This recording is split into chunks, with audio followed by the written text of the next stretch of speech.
പുസ്തകം 16-ാം അധ്യായം 13-ാം വാക്യം. ഉൽപ്പത്തി പുസ്തകം 16-ാം അധ്യായം 13-ാം വാക്യം. യഹോവയുടെ ദൂതൻ അവളോട്, നിന്റെ യജമാനത്തിയുടെ അടുക്കൽ മടങ്ങിച്ചെന്ന് അവൾക്ക് കീഴടങ്ങിയിരിക്കുക എന്ന് കൽപ്പിച്ചു. ഉൽപ്പത്തിയുടെ പുസ്തകം 16-ാം അധ്യായം 9-ാം വാക്യം ഒരിക്കൽ കൂടി വായിക്കുന്നു. യഹോവയുടെ ദൂതൻ അവളോട്, നിന്റെ യജമാനത്തിയുടെ അടുക്കൽ മടങ്ങിച്ചെന്ന് അവൾക്ക് കീഴടങ്ങിയിരിക്കുക എന്ന് കൽപ്പിച്ചു. ദൈവസാന്നിധ്യ ബോധത്തോടെ ഒരു നിമിഷം നമുക്ക് തലനമിച്ച് പ്രാർത്ഥിക്കാം. ഞങ്ങളെ അതിവാത്സല്യമായി സ്നേഹിക്കുകയും വഴി നടത്തുകയും ചെയ്യുന്ന ദൈവമേ, അവിടുന്ന് ഉയരത്തിലായിരിക്കുന്നത് ഞങ്ങൾക്ക് പിതാവായും സംരക്ഷകനായും പരിപാലകനായും ആകുന്നു എന്ന് ഞങ്ങൾ അറിയുന്നു. അബ്ബാ പിതാവേ എന്ന് അങ്ങയോട് നിലവിളിച്ച് പ്രാർത്ഥിക്കുവാൻ അവിടുന്ന് ഞങ്ങൾക്ക് സൗജന്യമായി നൽകിയ പുത്രത്വത്തിന്റെ അവകാശത്തെ ഓർത്ത് ഞങ്ങൾ അങ്ങേ സ്തുതിക്കുന്നു. ഞങ്ങൾ ദാസന്മാരും ദാസികളുമല്ല കർത്താവേ, ഞങ്ങൾ അങ്ങയുടെ ശുശ്രൂഷകരെക്കാളൊക്കെയും അപ്പുറമായും അങ്ങയുടെ മകനും മകളുമാണെന്നുള്ള തിരിച്ചറിവിലേക്ക് ഞങ്ങളെ അവിടുന്ന് വഴി നടത്തണമേ. ഞങ്ങളെ വിളിച്ചിരിക്കുന്ന വിളിക്ക് അനുസൃതമായ ജീവിതചര്യകളെ ക്രമപ്പെടുത്താൻ ഞങ്ങളെ അവിടുന്ന് സഹായിക്കണമേ. ഈ വിശുദ്ധ ദിവസം പരിശുദ്ധന്റെ പാദപീഠത്തിങ്കിൽ വിശുദ്ധാലയത്തിൽ ഞങ്ങളുടെ തിരുമുഖം കണ്ട് ശോഭിക്കുവാൻ, സന്തോഷത്തോടെ ഭവനങ്ങളിലേക്ക് മടങ്ങിപ്പോകുവാൻ തിരുവചന കേൾവി ഞങ്ങൾക്ക് മുഖാന്തരമാകണമേ. ഞങ്ങളെ തന്നെയും ഞങ്ങൾക്കുള്ളതിനെയും തിരുസന്നിധിയിൽ സമർപ്പിക്കുന്നു. ഞങ്ങളെന്നാളും നിനക്ക് നിന്റെ പിതാവിനും പരിശുദ്ധാത്മാവിനും സ്തുതിയും സ്തോത്രവും സദാ നേരവും കരയറ്റുവാനായിട്ട് തന്നെ.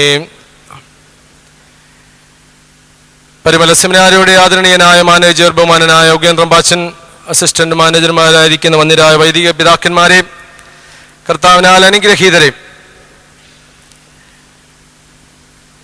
ഒരിക്കൽ ഒരു പുഴു സ്വർഗരാജ്യത്തിന്റെ കവാടത്തിൽ ചെന്ന് മുട്ടുകയാണ്. തനിക്കും സ്വർഗത്തിൽ കയറണം.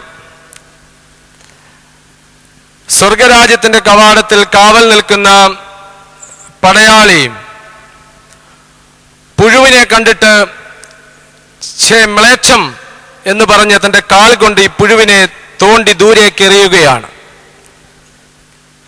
സ്വർഗരാജ്യത്തിന്റെ കവാടത്തിൽ വീണ്ടും ഈ പുഴു വന്ന് ആഞ്ഞാഞ്ഞ് മുട്ടുകയാണ്. എനിക്കും സ്വർഗത്തിൽ കയറണം. പടയാളി അവനോട് പറയുകയാണ്, പുഴുക്കൾക്ക് സ്വർഗരാജ്യത്തിൽ പ്രവേശനം സാധ്യമല്ല. നീ പോയി ഒരു പ്യൂപ്പയായി നീ ഒരു ധ്യാനത്തിൽ പങ്കെടുത്ത് നീ ഒരു ചിത്രശലഭമായി മാറിയാൽ നിനക്ക് സ്വർഗരാജ്യത്തിൽ കയറുവാൻ സാധിക്കും. സ്വർഗരാജ്യത്തിൽ കയറണമെന്നുള്ള പുഴുവിന്റെ വലിയ ആഗ്രഹം മുഖാന്തരം പുഴു സ്വർഗത്തിൽ നിന്നും പടിവാതിക്കൽ നിന്നും ഇറങ്ങി ധ്യാനത്തിൽ പങ്കെടുക്കുകയാണ്. പ്യൂപ്പ നമ്മൾ ശ്രദ്ധിച്ചിട്ടുണ്ട്. കാലങ്ങളും ദിവസങ്ങളും ഒരുപക്ഷെങ്കിൽ പിന്നിടുമ്പോൾ പുഴുക്കളായിരിക്കുന്നത് മനോഹരമായ ചിറകുകൾ വിടർത്തുന്ന മനോഹരമായ ചിത്രശലഭമായി രൂപാന്തരപ്പെടുന്ന അനുഭവം. ഈ പുഴുവിന്റെ ആഗ്രഹം സ്വർഗരാജ്യത്തിൽ കയറണമെന്നുള്ളതായതുകൊണ്ട് വലിയ പ്രതിസന്ധിയുടെ മധ്യത്തിലും നൊമ്പരത്തിന്റെയും കെട്ടുപാടുകളുടെ ഇടയിലും തളർന്നു പോകാതെ ധ്യാനത്തിൽ മുഴുകുകയാണ്. മനോഹരമായ ഒരു ചിത്രശലഭമായി ഇത് രൂപാന്തരപ്പെടുന്നു. ഒരു ചിത്രശലഭമായി ഇരു ചിറകുകളും വിടർത്തി പറന്ന് സ്വർഗരാജ്യത്തിന്റെ കവാടത്തിലെത്തപ്പെട്ടപ്പോൾ പടയാളി സ്വർഗരാജ്യത്തിന്റെ കവാടം മലർക്കെ തുറക്കുകയാണ്. നിനക്ക് സ്വർഗരാജ്യത്തിലേക്ക് പ്രവേശിക്കാം. പ്രിയ ദൈവജനമേ, പരിശുദ്ധന്റെ സവിധത്തിൽ വിശുദ്ധ ആലയത്തിൽ ദൈവസാന്നിധ്യ ബോധത്തോടെ നിങ്ങളും ഞാനും ധ്യാനത്തിൽ പങ്കെടുക്കുമ്പോൾ ഈ ഒരു ബോധതലത്തിലായിരിക്കണം ഞാനും നിങ്ങളും ഈ ധ്യാനത്തിൽ പങ്കെടുക്കാനുള്ളതും. എൻ്റെ ദൈവം ഒരുക്കുന്ന സ്വർഗരാജ്യത്തിൽ, എൻ്റെ ദൈവം ഒരുക്കിയിരിക്കുന്ന വാസസ്ഥലത്ത് ഈ ധ്യാനത്തിലൂടെ ഞാൻ എത്തപ്പെടണമെന്നുള്ള ഒരു വലിയ ബോധ്യം, ഒരു ദൃഢനിശ്ചയവുമായി ഈ ധ്യാനത്തിലേക്ക് നമുക്ക് പ്രവേശിക്കാം. ഞാൻ ഇങ്ങോട്ട് വന്ന വഴിക്ക് പല ഫോൺ കോളുകൾ എനിക്ക് വന്നു. വാഹനത്തിലായതുകൊണ്ട് അത്യാവശ്യം എടുക്കേണ്ട കോളുകൾ ഒഴിച്ച് ബാക്കിയുള്ളതെല്ലാം ഞാൻ സൈലന്റ് ആക്കുകയുണ്ടായി. നമ്മൾ വലിയ തിരക്കുകളുടെ മധ്യത്തിലായിരിക്കുമ്പോൾ, വലിയ ബഹളങ്ങളുടെ മധ്യത്തിലായിരിക്കുമ്പോൾ നമ്മൾക്ക് വരുന്ന പല ഫോൺ കോളുകളും നമ്മൾ ഒഴിവാക്കുകയോ അല്ലെങ്കിൽ ബഹളത്തിൽ നിന്ന് മാറി നിന്ന് ആ ഫോൺ അറ്റൻഡ് ചെയ്യുകയോ ചെയ്യാറുണ്ട്. എന്നെ ശ്രവിക്കുന്ന ഞാനും നിങ്ങളും ദൈവ സാന്നിധ്യം, ദൈവ ശബ്ദം തിരിച്ചറിയുവാൻ ഈ നിശബ്ദതയുടെ നിമിഷങ്ങൾ ഉപയുക്തമാകട്ടെ എന്ന് ഞാൻ ആശംസിക്കുകയാണ്, പ്രാർത്ഥിക്കുകയാണ്. നിശബ്ദനായിരുന്ന ദൈവത്തെ തിരിച്ചറിയുവാനും ദൈവത്തിൻ്റെ തിരുഹിതം ഇന്നതെന്ന് ഈ ദിവസത്തിൽ തിരിച്ചറിയുവാനും എനിക്ക് നിങ്ങൾക്കും സാധ്യമാകണമെന്ന് ആമുഖമായി ഓർമ്മിപ്പിക്കട്ടെ. അതുകൊണ്ട് ദൈവമൊരുക്കിയിരിക്കുന്ന നിത്യമായ വാസസ്ഥലം, ദൈവമൊരുക്കിയിരിക്കുന്ന നിശ്ചിതമായി എനിക്ക് നിങ്ങൾക്ക് ലഭിക്കുന്ന ആ ഇമ്പങ്ങളുടെ ആ പറുദീസ കരകരമാക്കുവാൻ എൻ്റെ ജീവിതത്തിൻ്റെ ഓരോ നിമിഷങ്ങളും ഞാനും നിങ്ങളും ശ്രവിക്കുന്ന തിരുവചനവും ഒക്കെയും ഗുണമായി ഭവിക്കട്ടെ എന്ന് പ്രാർത്ഥിക്കുകയാണ്. ഇന്നത്തെ ആമുഖമായി തിരുവചന ധ്യാനത്തിനും പഠനത്തിനുമായി തിരഞ്ഞെടുത്തിരിക്കുന്ന വേദഭാഗം ഉൽപ്പത്തിയുടെ പുസ്തകം 16-ാം അധ്യായം 9-ാം വാക്യമാകുന്നുവല്ലോ. ഉൽപ്പത്തിയുടെ പുസ്തകം 16-ാം അധ്യായം 9-ാം വാക്യം. അവിടെ വിശ്വാസികളുടെ പിതാവായ അബ്രഹാമിന് സാറയ്ക്കും ദാസിയായി ലഭിച്ച ഹാഗാറിനോടായി ദൂതൻ പറയുകയാണ്, നീ മടങ്ങിപ്പോകണം, നീ മടങ്ങിപ്പോയി നിന്റെ യജമാനത്തിക്ക് നീ കീഴടങ്ങിയിരിക്കണം. ഇങ്ങനെ ഒരു ദൂതന്റെ ആഹ്വാനത്തിന്റെ പിന്നിലുള്ള സംഭവം എന്നെ ശ്രവിക്കുന്ന നിങ്ങൾക്ക് ഓരോരുത്തർക്കും ബോധ്യമായിട്ടുള്ളതാണ് എന്നുള്ള കാര്യം എനിക്ക് സ്പഷ്ടമാണ്. എന്നിരുന്നാൽ തന്നെയും ഇതിൻ്റെ തുടർ പഠനങ്ങൾ ഈ ഭാഗവുമായി ബന്ധപ്പെട്ടായതുകൊണ്ട് ചുരുക്കമായി ഇത് വിവരിക്കാതിരിക്കുവാനും നിവർത്തിയില്ല. ഉൽപ്പത്തിയുടെ പുസ്തകം 12-ാം അധ്യായത്തിൽ തേരഹിന്റെ മകനായ അബ്രഹാമിനെ യഹോവയായ ദൈവം വിളിക്കുകയാണ്, നീ നിന്റെ ചാർച്ചക്കാരെയും നിന്റെ പിതൃഭവനത്തെയും വിട്ട് ഞാൻ നിന്നെ കാണിപ്പാനിരിക്കുന്ന ദേശത്തേക്ക് നീ യാത്ര ചെയ്യണം. അബ്രഹാം മൃഗസമ്പത്തിലും എല്ലാവിധമായ സമ്പത്തുകളിലും അഗ്രഗണ്യനായിരുന്നതുകൊണ്ട്, വലിയ ധനവാനായിരുന്നതുകൊണ്ട് അവൻ യഹോവയായ ദൈവത്തിന്റെ വാക്ക് അനുസരിക്കാതിരിക്കുവാൻ തന്മുഖാന്തരം കാരണമൊന്നും കാണാതെ വാക്കുകൾ കേട്ട്, യഹോവയുടെ വാക്ക് കേട്ട് അനുസരിച്ച് അവൻ തൻ്റെ കൂട്ടാളിയെയും തൻ്റെ സഹോദരപുത്രനെയും ഒക്കെയും കൂട്ടി കാണിപ്പാനിരിക്കുന്ന ദേശത്തേക്ക് ഒരു വലിയ പ്രത്യാശയോടെ യാത്ര തിരിക്കുകയാണ്. യാത്ര തിരിക്കുന്ന അബ്രഹാം തൻ്റെ ജീവിതത്തിൻ്റെ ഓരോ നിമിഷങ്ങളിലും തന്നെ അലട്ടുന്ന ഒരു വലിയ നൊമ്പരമുള്ളിൽ പേറുകയാണ്. തനിക്ക് സന്തതിയില്ല എന്നുള്ള ഒരു വലിയ സങ്കടം. നിന്നെ വലിയ ജാതിയാക്കുമെന്ന് യഹോവയായ ദൈവം പറഞ്ഞുവെങ്കിലും വലിയ ജാതി പോകട്ടെ, തനിക്ക് പേരിനെങ്കിലും തൻ്റെ സന്തതി ഒരാളെങ്കിലും ഉണ്ടാകണമെന്നുള്ള അബ്രഹാമിന്റെ ആഗ്രഹം സാധ്യമാകാതെ വന്നപ്പോൾ സാറ ഒരു കുറുക്കുവഴി കണ്ടെത്തുകയാണ്. സാറായുടെ കുറുക്കുവഴിയാണല്ലോ ഹാഗാർ. ഹാഗാറിൽ അബ്രഹാമിനൊരു സന്തതി ഉണ്ടാകാൻ പോകുന്നു. ഹാഗാറിനെ നീ ഭാര്യയായി എടുക്കണമെന്നുള്ള സാറായുടെ നിർബന്ധം, താല്പര്യമുഖാന്തരം അബ്രഹാം സാറായെ, ദാസിയായ ഹാഗാറിനെ തൻ്റെ ഭാര്യയായി എടുക്കുകയാണ്. ദാസിയായ ഹാഗാർ അബ്രഹാമിലൂടെ ഗർഭിണിയായി എന്ന് കണ്ട മാത്രം മുതൽ, നിമിഷം മുതൽ തൻ്റെ ദാസീഭാവം യജമാനത്തിയിലേക്ക് വഴിമാറുകയാണ്. തനിക്കുണ്ടായിരുന്ന വീട്ടിലെ പൊസിഷൻ, ഓർഡർ അവർ മറന്നു പോവുകയാണ്. ദൈവജനമേ, ഇതാകുന്നു ഈ ദിവസത്തെ ചിന്തയ്ക്കായി ഞാൻ എടുത്തിരിക്കുന്ന വേദഭാഗം. ഞാനും നിങ്ങളും ദാസിമാരും അല്ലെങ്കിൽ ശുശ്രൂഷക്കാരത്തികളും അല്ലതാനും, മറിച്ച് ഞാനും നിങ്ങളും മകനും മകളുമാണ് ദൈവത്തിൻ്റെ.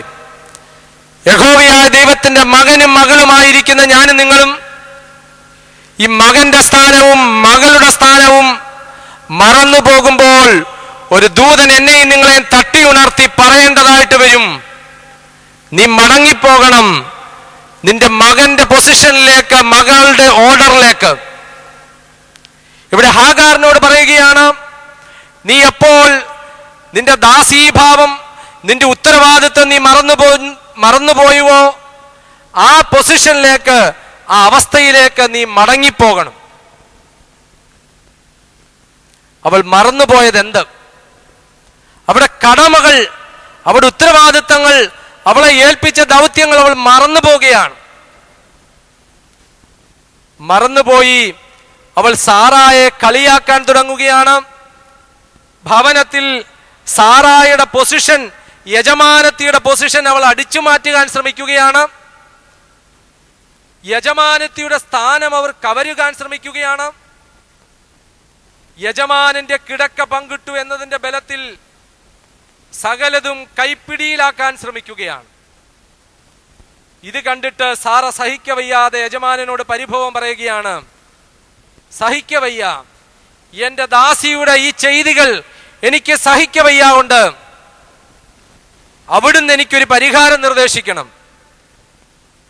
യജമാനനായ അബ്രഹാം പറയുകയാണ്, ദാസി നിന്റേതാണ്, നിന്റെ ഇഷ്ടം പോലെ നീ അവളോട് പ്രവർത്തിച്ചു കൊള്ളുക. ഈ അവസരം മുതലാക്കി സാറ ഹാഗാറിനോട് വളരെ ഹീനമായി, ക്രൂരമായി പെരുമാറാൻ തുടങ്ങി എന്ന് തിരുവചനം നമ്മെ വായിച്ചു പഠിപ്പിക്കുന്നു. സഹിക്കവയ്യാതായപ്പോൾ ഹാഗാർ യജമാനത്തിയുടെ സവിധം വിട്ടോടുകയാണ്. നിറവയറുമായി തൻ്റെ ഉള്ളിലുള്ള പൈതലിനെയും കൊണ്ട് ഇനിയും എന്ത് എന്ന ആശ്രയം കൺമുമ്പിലില്ലാതെ നിരാശയുടെ ഒരു ഓട്ടം ഹാഗാർ ഓടുകയാണ്. ഓടി യഹോവയുടെ ദൂതന്റെ സവിധത്തിൽ അവൾ എത്തിപ്പെടുകയാണ്. അവിടെ വെച്ചാകുന്നുവല്ലോ അവൾക്ക് ഈ അരുളപ്പാടുണ്ടാകുന്നത്. നിന്റെ ഈ ഓട്ടത്തിന്റെയും നിന്റെ നിരാശയുടെയും നിന്റെ ജീവിതത്തിന്റെ ഈ അവസ്ഥയുടെയും കാരണക്കാരി നീ തന്നെയാണ് എന്ന് ദൂതൻ ഇൻഡയറക്റ്റായിട്ട് പറഞ്ഞവളോട് പറയുകയാണ്. നീ പോയി നിന്റെ യജമാനത്തിക്ക് കീഴടങ്ങിയിരിക്കുക. ദൈവജനമേ, ഞാൻ പറഞ്ഞു വെച്ചു, ഞാനും നിങ്ങളും ദാസിമാരും ദാസന്മാരുമല്ല, മറിച്ച് നമ്മെ സൃഷ്ടിച്ച് പരിപാലിക്കുന്നവനായ ദൈവത്തിന്റെ മകനാണ്, മകളാണ്. ആ ദൈവത്തിന്റെ മകനായ മകളായ ഞാനും നിങ്ങളും ദൈവം കൈവെള്ളയിൽ തന്ന ഈ ജീവിതം, ദൈവം സൗജന്യമായി തന്ന ഈ അവകാശം, പുത്രത്വത്തിന്റെ ഈ പദവി ഞാനും നിങ്ങളും അപഹരിക്കുവാനും അല്ലെങ്കിൽ ഇപ്പോൾ ഉള്ളതിനേക്കാൾ 10 മടങ്ങ് വർദ്ധിപ്പിച്ച് അതിന്റെ പ്രശസ്തിയും പ്രതാപവും വർദ്ധിപ്പിക്കുവാൻ ദൈവത്തെ മുന്നിൽ കൂട്ടാതെ, ദൈവത്തെ കൂടെ കൂട്ടാതെയുള്ള ജീവിതം നയിക്കുകയാണെങ്കിൽ ദൈവം എന്നെ നിങ്ങളെയും ഒരിക്കൽ തട്ടി വിളിച്ചിട്ട് പറയും, നിന്റെ അവകാശം ഞാൻ തിരിച്ചെടുക്കാൻ പോകുകയാണ്. നീ കീഴടങ്ങി ഇരുന്നാൽ നിന്റെ അവകാശം ഞാൻ കവർന്നെടുക്കാൻ പോകുകയാണ്. അതുകൊണ്ട് എനിക്ക് ലഭിച്ചിരിക്കുന്ന ഈ പുത്രത്വത്തിന്റെ പദവി നിലനിൽക്കണമെങ്കിൽ ഞാനും നിങ്ങളും 3-4 നടപടിക്രമങ്ങൾ ജീവിതത്തിൽ അനുവർത്തിച്ചേ പറ്റൂ. ജീവിതത്തിൽ അനുവർത്തിക്കേണ്ടുന്ന 3-4 നടപടിക്രമങ്ങൾ ഈ ദിവസത്തെ ധ്യാനത്തിലൂടെ വളരെ ചുരുക്കമായി പങ്കുവെച്ചുകൊണ്ട് ഈ ശുശ്രൂഷ സമാപിപ്പിക്കാമെന്നാണ് ആഗ്രഹിക്കുന്നത്. ഞാൻ സെമിനാരി പഠനം പൂർത്തീകരിച്ചിട്ട് 8 വർഷമാകുന്നു. സെമിനാരിയിൽ ഫസ്റ്റ് ഇയർ ജോയിൻ ചെയ്ത സമയത്ത് സെമിനാരിയുടെ 4 കെട്ടിന് ഉള്ളിൽ ഫസ്റ്റ് ഇയേഴ്സ് തുടങ്ങി 5th ഇയേഴ്സ് വരെയുള്ള സ്റ്റുഡൻസിനൊക്കെയും വിസിറ്റേഴ്സിനെ കാണുവാൻ ഒരു വിസിറ്റേഴ്സ് റൂമുണ്ട്. വിസിറ്റേഴ്സ് റൂമിൽ ഫസ്റ്റ് ഇയർ ജോയിൻ ചെയ്ത എനിക്ക് ഒരു അതിഥി വന്നിരിക്കുന്നുവെന്ന ഞങ്ങളുടെ തലവൻ ഷമ്മാശന്റെ റീസ് ഷമ്മാശന്റെ അറിയിപ്പുണ്ടായതനുസരിച്ച് 4 മണി സമയത്ത് ഈ അതിഥിയെ കാണുവാൻ വേണ്ടി ഞാൻ ഈ 4 കെട്ടിലേക്ക് ഓടുകയാണ്. 4 കെട്ടിലേക്ക് ഓടിയ ഞാൻ വിസിറ്റേഴ്സ് റൂമിൽ ചെന്നപ്പോൾ എനിക്ക് വലിയ പരിചയമില്ലാത്ത, എന്നാൽ എന്നെ നന്നായി അറിയുന്ന ഒരു അതിഥി എന്നെ കാത്ത് വിസിറ്റേഴ്സ് റൂമിലുണ്ട്. വിസിറ്റേഴ്സ് റൂമിൽ ഇരിക്കുന്ന അതിഥി എന്നെ കണ്ടതും ചാടി എഴുന്നേറ്റ് എന്നെ ആശ്ലേഷിച്ച് ചുംബനം നൽകിയിട്ട് വലിയ സന്തോഷത്തോടെ എന്നോട് പല കാര്യങ്ങൾ ചോദിക്കാൻ തുടങ്ങി. എന്നാൽ എനിക്ക് ഇദ്ദേഹത്തെ വലിയ പരിചയം പോരാ. ഇദ്ദേഹം ചോദിക്കുന്ന പല കാര്യങ്ങൾക്കും എങ്ങനെയെങ്കിലും ഇദ്ദേഹത്തെ ഒഴിവാക്കണം, ഇദ്ദേഹം എവിടെ നിന്ന് വന്നു, എന്താണ് ഞാനും ഇദ്ദേഹം തമ്മിലുള്ള ബന്ധമെന്നൊന്നും ഡയറക്റ്റായിട്ട് ചോദിക്കുവാൻ എൻ്റെ ലജ്ജ എന്നെ അനുവദിക്കാത്തത് കൊണ്ട് ഞാൻ ഇദ്ദേഹത്തെ എങ്ങനെയെങ്കിലും ഒന്ന് ഒഴിവാക്കി എങ്ങനെയെങ്കിലും തിരികെ മുറിയിലേക്ക് പോകണമെന്ന് ആഗ്രഹിച്ചു. പല കാര്യങ്ങൾ ചോദിച്ചു. അവസാനം കുറച്ച് മുട്ടായിയൊക്കെയും എൻ്റെ തന്നിട്ട് ഇദ്ദേഹം സന്തോഷത്തോടെ സെമിനാരിയുടെ മുറ്റമിറങ്ങി ഇങ്ങനെ പോകുന്നത് ഞാൻ ദൂരെ നിന്ന് നോക്കിക്കാണുകയാണ്. പ്രിയ ദൈവജനമേ, എന്നെ ശ്രവിക്കുന്ന ഞാനും നിങ്ങളും ഒന്ന് ശാന്തമായി ചിന്തിക്കണം. പല സന്ദർഭങ്ങളിലും എന്നെ നന്നായി അറിയുന്ന, എന്നാൽ എനിക്ക് വലിയ പരിചയവും വലിയ അടുപ്പവും ഇല്ലാത്ത ഞാനും നിങ്ങളും ദൈവത്തോട് ഇങ്ങനെയല്ലേ ഇടപെടുന്നതെന്നും ദൈവത്തോടുള്ള നമ്മുടെ ഇടപെടൽ ഇങ്ങനെയല്ലേ എന്ന് ഒന്ന് ചിന്തിക്കണം. എന്നെ എൻ്റെ ദൈവത്തിന് നന്നായി അറിയാം, എന്നാൽ ആ ദൈവത്തെ എനിക്ക് നന്നായി അറിയാതെയായിരിക്കുന്നു. ഇവിടെ ഹാഗാറിന് പറ്റിയതും ഇത് തന്നെയാണ്. ഇവിടെ ഹാഗാർ ദൈവത്തെ നന്നായി അറിയുവാൻ, യജമാനനെ നന്നായി അറിയുവാൻ, യജമാനന്റെ സങ്കടം അറിയുവാൻ തയ്യാറാകാതിരുന്ന സന്ദർഭത്തിൽ യജമാനന്റെ സമ്പത്തിലും യജമാനന്റെ പ്രൗഢിയിലും ശ്രദ്ധ വെച്ച് തന്റെ ഡ്യൂട്ടീസ്, തന്റെ പൊസിഷൻ, തന്റെ ഓർഡർ മറന്ന് അവൾ പെരുമാറാൻ തുടങ്ങുമ്പോൾ അവൾ തന്റെ സംരക്ഷണ വലയത്തിൽ നിന്നും അവൾ ഒന്നുമില്ലായ്മയുടെ അവസ്ഥയിലേക്ക് പുറത്താക്കപ്പെടുകയാണ്. ദൈവം കൈവെള്ളയിൽ തന്ന ഈ ജീവിതം, ഈ മനോഹരമായ ജീവിതം ഞാനും നിങ്ങളും വളരെ സന്തോഷത്തോടെ ആനന്ദത്തോടെ അനുഭവിക്കുമ്പോൾ, സങ്കടങ്ങളും പ്രയാസങ്ങളും പ്രതിസന്ധികളും ഉള്ളപ്പോഴും ദൈവത്തെ നന്നായി അറിയുവാൻ, അവന്റെ മനസ്സിലിരിപ്പും അവന്റെ ഇംഗിതവും അറിയുവാൻ ഞാനും നിങ്ങളും മറന്നു പോകുന്നു. അതുകൊണ്ട് എൻ്റെ ഉത്തരവാദിത്തങ്ങൾ നിർവഹിക്കുമ്പോൾ എൻ്റെ ദൈവത്തെ, എൻ്റെ ദൈവത്തിന്റെ മനസ്സിലിരിപ്പ് ഞാൻ നന്നായി അറിയുമെന്നുള്ള ഒരു തിരിച്ചറിവിലേക്ക് ഈ ദിവസം നമ്മളെ വഴി നടത്തട്ടെ. അതുകൊണ്ട് ഹാഗാർ മറന്നുപോയ ഒന്നാമത്തെ ഉത്തരവാദിത്വത്തിലേക്ക് ഞാൻ നിങ്ങളുടെ ശ്രദ്ധയെ ക്ഷണിക്കുകയാണ്. ഹാഗാർ മറന്നുപോയ ഉത്തരവാദിത്വം, അനുസരിക്കുവാനുള്ള ഭാവം, തന്റെ കടമകൾ നിർവഹിക്കുവാൻ അവൾ മറന്നു പോവുകയാണ്. വിശുദ്ധ യോഹന്നാന്റെ സുവിശേഷം 1-ാം അധ്യായം 38-ാമത്തെ വാക്യം, യേശു തിരിഞ്ഞു, അവർ പിന്നാലെ വരുന്നത് കൊണ്ട് അവരോട്. യോഹന്നാൻ സ്നാപകൻ തന്റെ പരസ്യ ശുശ്രൂഷ ആരംഭിച്ച സമയത്ത് യേശുദമ്പുരാൻ കടന്നു പോകുന്നത് കണ്ടിട്ട് 2 ശിഷ്യന്മാരോടായി പറയുകയാണ്. ഒരുവൻ അന്ത്രയോസും മറ്റേയാൾ ഈ സുവിശേഷം എഴുതിയ യോഹന്നാനാകുന്നുവെന്ന് പിതാക്കന്മാർ നിർവചിച്ചിരിക്കുന്നു. 2 ശിഷ്യന്മാർ കടന്നു വരുന്നത് കണ്ടിട്ട് യോഹന്നാൻ അവരോട് പറയുകയാണ്, സ്നാപക യോഹന്നാൻ, ഇതാ ലോകത്തിന്റെ പാപത്തെ വഹിക്കുന്ന ദൈവത്തിന്റെ കുഞ്ഞാട്. യോഹന്നാൻ സ്നാപകന്റെ ഈ വാക്ക് കേട്ടിട്ട് ഈ 2 ശിഷ്യന്മാർ യേശുദമ്പുരാനെ അനുഗമിക്കുവാൻ തയ്യാറാവുകയാണ്. യേശുദമ്പുരാനെ അനുഗമിക്കുവാൻ ഈ ശിഷ്യന്മാർ തയ്യാറാകുന്ന സന്ദർഭത്തിൽ യേശു അവരെ കാണുകയാണ്. പ്രിയ ദൈവജനമേ, അനുസരിക്കുവാനും വിധേയപ്പെടുവാനും കീഴ്പ്പെടുവാനും തയ്യാറാകുന്ന സന്ദർഭത്തിലെല്ലാം വേദപുസ്തകത്തിൽ ഉടനീളം യഹോവയായ ദൈവം തന്റെ സൃഷ്ടിയെ കാണുന്നതായി നമുക്ക് കാണാൻ സാധിക്കും. അനുസരിക്കുവാനും വിധേയപ്പെടുവാനും കീഴ്പ്പെടുവാനും തയ്യാറാകുന്ന സന്ദർഭത്തിലെല്ലാം ദൈവം തന്റെ സൃഷ്ടിയെ കാണുന്നതായി നമുക്ക് മനസ്സിലാക്കാൻ സാധിക്കും. 2 രാജാക്കന്മാരുടെ പുസ്തകം 5-ാം അധ്യായം വായിക്കുമ്പോൾ അറിയാം, കുഷ്ഠരോഗിയായ നയമാൻ തന്റെ വീട്ടിൽ ശുശ്രൂഷക്കാരത്തിയായി വന്ന അടിമ പെൺകുട്ടിയുടെ വാക്കനുസരിച്ച് എലീശ പ്രവാചകന്റെ അടുക്കലേക്ക് ഈ പെൺകുട്ടിയുടെ വാക്ക് കേട്ട് അനുസരിച്ച് അവിടേക്ക് പോകാൻ തയ്യാറാകുന്ന പ്രവാചകന്റെ അടുക്കലേക്ക് പോകാൻ തയ്യാറാകുന്ന നയമാൻ കേട്ടത് ഈ അടിമ പെൺകുട്ടിയുടെ വാക്കാണ്. അവിടെ തുടങ്ങുകയാണ് അവന്റെ അനുഗ്രഹത്തിന്റെ ആദ്യപടി. സുവിശേഷ ഭാഗത്തെ വിശുദ്ധ ലൂക്കോസിന്റെ സുവിശേഷം 17-ാം അധ്യായം 14-ാം വാക്യം മുതൽ വായിക്കുമ്പോൾ അറിയാം, യേശുതമ്പുരാനെ എതിർപ്പെടുന്ന 10 കുഷ്ഠരോഗികളുടെ അനുഭവം. പുരുഷന്മാരായ 10 കുഷ്ഠരോഗികൾ യേശുതമ്പുരാനെ അഭിമുഖീകരിക്കുമ്പോൾ യേശുതമ്പുരാനോട് അവർ പ്രാർത്ഥിക്കുകയാണ്, യേശുവേ, ദാവീദ് പുത്ര, യേശുനായക, ഞങ്ങളോട് കരുണ തോന്നണമേ. യേശുതമ്പുരാൻ അവരോട് പറയുകയാണ്, നിങ്ങൾ പോയി നിങ്ങളെ തന്നെ പുരോഹിതർക്ക് കാണിച്ചു കൊടുപ്പീനെന്ന്. പുരോഹിതർക്ക് കാണിച്ചു കൊടുക്കുവാൻ അവർ യേശുവിന്റെ സവിധം വിട്ട് തിരിഞ്ഞ മാത്രയിൽ തന്നെ, വഴി പോകയിൽ തന്നെ അവർ ശുദ്ധരായി എന്ന് തിരുവചനം നമ്മെ പഠിപ്പിക്കുന്നു. പ്രിയ ദൈവജനമേ, ഞാനും നിങ്ങളും ഏൽപ്പിക്കപ്പെട്ടിരിക്കുന്ന ഉത്തരവാദിത്തങ്ങളിൽ ചില ആക്ഷേപങ്ങളും ചില പരിഹാസങ്ങളും ചില നിർബന്ധങ്ങളും ചില വിലക്കുകളുടെ മധ്യത്തിൽ അനുസരിക്കുവാനും വിധേയപ്പെടുവാനും തയ്യാറാകുന്ന സന്ദർഭത്തിൽ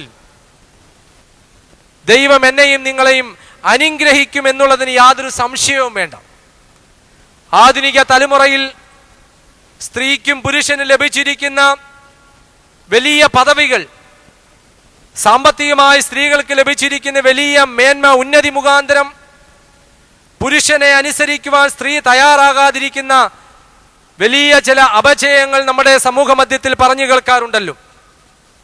സമൂഹ മധ്യത്തിൽ യഹോവയായ ദൈവം സ്ത്രീയുടെ തലയായി പുരുഷനെ സൃഷ്ടിച്ചിരിക്കുമ്പോൾ പുരുഷന്റെ വാക്കിന് ബഹുമാനം നൽകി അവന്റെ വാക്കിനെ അനുസരിക്കേണ്ടതിന് പകരം, വിധേയപ്പെടേണ്ടതിന് പകരം തങ്ങളെ തന്നെ, തങ്ങളുടെ ഭാവവും തങ്ങളുടെ ഉത്തരവാദിത്വവും തങ്ങളുടെ പൊസിഷനും തങ്ങളുടെ ഓർഡറും വിട്ടുതിരിഞ്ഞ് സ്ത്രീകൾ തലപൊക്കാൻ തുടങ്ങുമ്പോൾ അവിടെ അനുസരിക്കുവാനും വിധേയപ്പെടുവാനും കീഴ്പ്പെടുവാനുമുള്ള ഭാവം നഷ്ടപ്പെട്ടു പോയി എന്നുള്ളതൊരു സത്യമല്ലേ?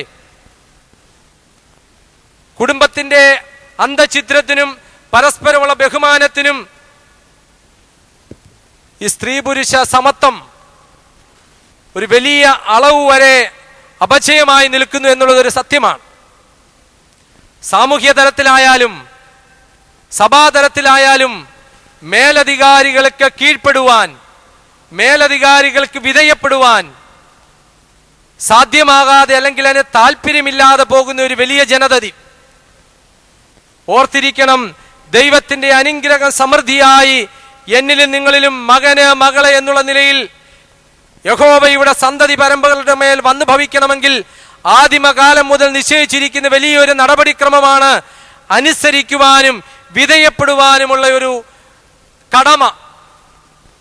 മക്കളോ, ആധുനിക തലമുറയിൽപ്പെട്ട മക്കളുടെ കാര്യം പറഞ്ഞ് പറയിപ്പിക്കേണ്ട കാര്യമില്ലല്ലോ. മാതാപിതാക്കളെ അനുസരിക്കാതെ 2 കാലിൽ നിൽക്കുവാൻ തയ്യാറാകുന്ന സമയം മുതൽ അവരെ പുറംകാല് കൊണ്ട് ചവിട്ടി സമൂഹ മധ്യത്തിലേക്ക് വലിച്ചെറിയുന്ന മക്കൾ ഓർത്തിരിക്കണം, നിങ്ങൾ മാതാപിതാക്കൾക്ക് കീഴ്പ്പെട്ടിരിക്കുവാൻ ദൈവം നിങ്ങളെ വിളിച്ചിരിക്കുന്നു. അനുസരിക്കുവാനും കീഴ്പ്പെടുവാനും വിധേയപ്പെടുവാനും ഹാഗാർ മറന്നുപോയ സാഹചര്യത്തിലാണ് അവളെ യഹോവയുടെ ദൂതൻ വിളിച്ചറിയിക്കുന്നത്, നീ കീഴടങ്ങിയിരിക്കുക എന്നുള്ള ഒരു സത്യം. ദൈവം എന്നെയും നിങ്ങളെയും കാണണമെങ്കിൽ, എന്റെയും നിങ്ങളുടെ മകന് മകളെ എന്നുള്ള പൊസിഷൻ തിരികെ ലഭിക്കണമെങ്കിൽ, എനിക്ക് നിങ്ങൾക്കും മകനായി മകളായി തുടരുവാൻ സാധിക്കണമെങ്കിൽ അനുസരിക്കുവാനും വിധേയപ്പെടുവാനും കീഴ്പ്പെട്ടിരിക്കുവാനും തയ്യാറാകണം. അനുസരിക്കുവാനും വിധേയപ്പെടുവാനും കീഴ്പ്പെട്ടിരിക്കുവാനും തയ്യാറാകണം. രണ്ടാമത്തത്, എന്നെയും നിങ്ങളെയും ദൈവം കാണണമെങ്കിലും, എന്നെയും നിങ്ങളെയും ദൈവം മകന് മകളായി നിലനിർത്തണമെങ്കിലും അനുവർത്തിക്കേണ്ടുന്ന രണ്ടാമത്തെ നടപടിക്രമം, വിശുദ്ധ യോഹന്നാന്റെ സുവിശേഷം 1-ാം അധ്യായം 47-ാമത്തെ തിരുവചനം. വിശുദ്ധ യോഹന്നാന്റെ സുവിശേഷം 1-ാം അധ്യായം 47-ാമത്തെ തിരുവചനം. നദനിയേൽ തന്റെ അടുക്കൽ വരുന്നത് യേശു കണ്ടു. ഇതാ സാക്ഷാൽ ഇസ്രായേലിൽ, ഇവനിൽ കപടമില്ല എന്ന് അവനെക്കുറിച്ച് പറഞ്ഞു. നദനിയേലിനെ യേശുവിന് വലിയ ഇഷ്ടമായി. അവന്റെ അകവും പുറവും ഒരുപോലെയായിരുന്നു. ട്രാൻസ്പെറൻസി, സുതാര്യത കാത്തു സൂക്ഷിക്കുവാൻ തയ്യാറാകുന്ന നദനിയേൽ നമ്മളുടെ ചിന്തയ്ക്ക് വിഷയീഭവിക്കേണ്ട കഥാപാത്രത്തെ നമ്മൾക്കൊന്ന് ചിന്തിക്കാം. ഹാഗാർ ഗർഭിണിയാകുന്നതിന് തൊട്ടു മുമ്പ് വരെയും അല്ലയോ യജമാനത്തി, അല്ലയോ യജമാനനെ എന്നുള്ള ഒരു വിധേയപ്പെടലിന്റെ ഒരു ഭാവം പ്രകടിപ്പിച്ചിരുന്നുവെങ്കിൽ, തന്റെ വയറ്റിൽ യജമാനന്റെ ഒരു സന്തതി അങ്കുരിച്ചു എന്ന അറിഞ്ഞ മാത്രം മുതൽ എടി സാറേ എന്നും എടോ യജമാന എന്നും വിളിക്കാനും എടോ അബ്രഹാമെ എന്ന് വിളിക്കുവാനും തയ്യാറാകുന്ന ഒരു രൂപഭാവ മാറ്റം, സുതാര്യതയില്ലായ്മ, ഉള്ളിൽ ട്രാൻസ്പെറൻസി, കളങ്കിത വ്യക്തിത്വങ്ങൾ അല്ലെങ്കിൽ ഉള്ളിൽ കപടത സൂക്ഷിക്കുന്ന വ്യക്തിത്വം, നിങ്ങൾ ദൈവത്തിന് ഇത് അറപ്പാണ്. കപടതയുടെ ഭാവം ദൈവം നിഷേധിക്കുന്ന, ദൈവം പുറംകാലുകൊണ്ട് തൊഴിച്ചെറിയുന്ന ഭാവമായി ഓർത്തിരിക്കണം. കപടതയുടെ മൂടുപടവുമായി ദൈവത്തിന്റെ അടുക്കൽ കടന്നു വരുവാൻ ആർക്കും സാധ്യമാവുകയില്ല.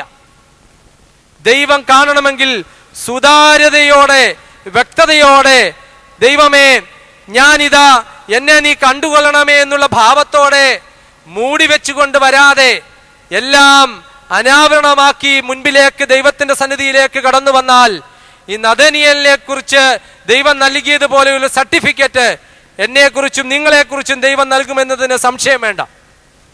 അതുകൊണ്ട് മകന്, മകള് എന്നുള്ള പദവി എനിക്ക് നിങ്ങൾക്കും ലഭ്യമാകണമെങ്കിൽ കപടതയില്ലാത്ത വ്യക്തിത്വങ്ങൾ ആയി നിങ്ങളും ഞാനും ഈ ഭൂമിയിൽ മാറ്റപ്പെട്ടാൽ മാത്രമേ സാധ്യമാവുകയുള്ളൂ.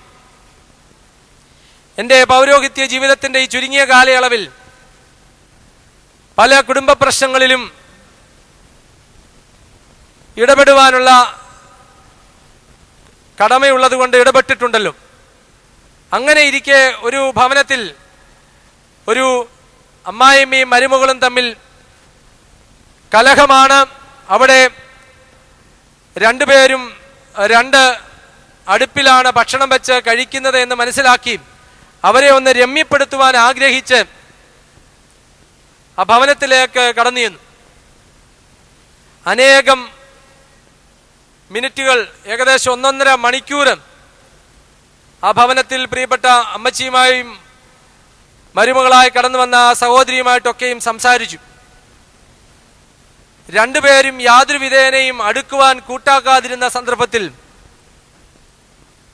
എല്ലാ അടവുകളും പയറ്റിയിട്ടും പരാജയപ്പെട്ട സന്ദർഭത്തിൽ ഞാൻ ഈ അമ്മച്ചിയോടും മോളോടുമായി മരുമകളോടുമായി പറഞ്ഞു, നമുക്ക് പ്രാർത്ഥിക്കാം, ദൈവം ഒരു പരിഹാരം നൽകട്ടെ എന്ന് പറഞ്ഞ് പ്രാർത്ഥന ആരംഭിച്ചു. പ്രാർത്ഥന പൂർത്തീകരിച്ചതിന് ശേഷം പടിഞ്ഞാറോട്ട് തിരിഞ്ഞപ്പോൾ ഈ അമ്മച്ചി എൻ്റെ അടുക്കിലേക്ക് വന്നിട്ട് എൻ്റെ കൈക്ക് പിടിച്ചിട്ട് പറഞ്ഞു, അച്ഛൻ പുതിയ അച്ഛനല്ലേ, ഇത്രയും നേരം ഞങ്ങൾക്ക് വേണ്ടി വന്ന് ചെലവഴിച്ചില്ലേ സമയം, അതുകൊണ്ട് അച്ഛൻ പറഞ്ഞ വാക്ക് കേട്ട് ഞാനിതങ്ങ് മറന്നേക്കാ അച്ഛ.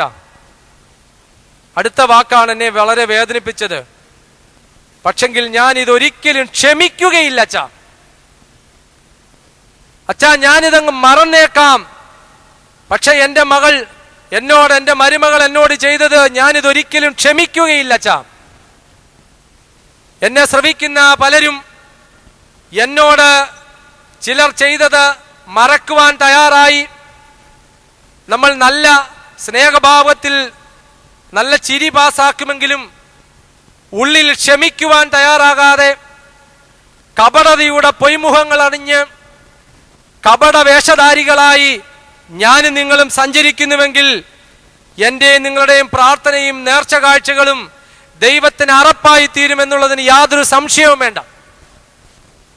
ദൈവം വെറുക്കുന്നതാകുന്നുവല്ലോ കപടത.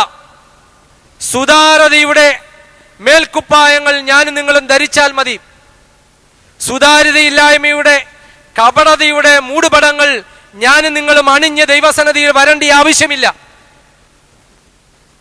നമ്മുടെ കർത്താവിന്റെ ജീവിതം ഒരു തുറന്ന പുസ്തകമായിരുന്നുവെന്ന് സുവിശേഷ ഭാഗത്തു നിന്നും ഒക്കെ നമ്മൾ മനസ്സിലാക്കിയിട്ടുള്ളതാണ്.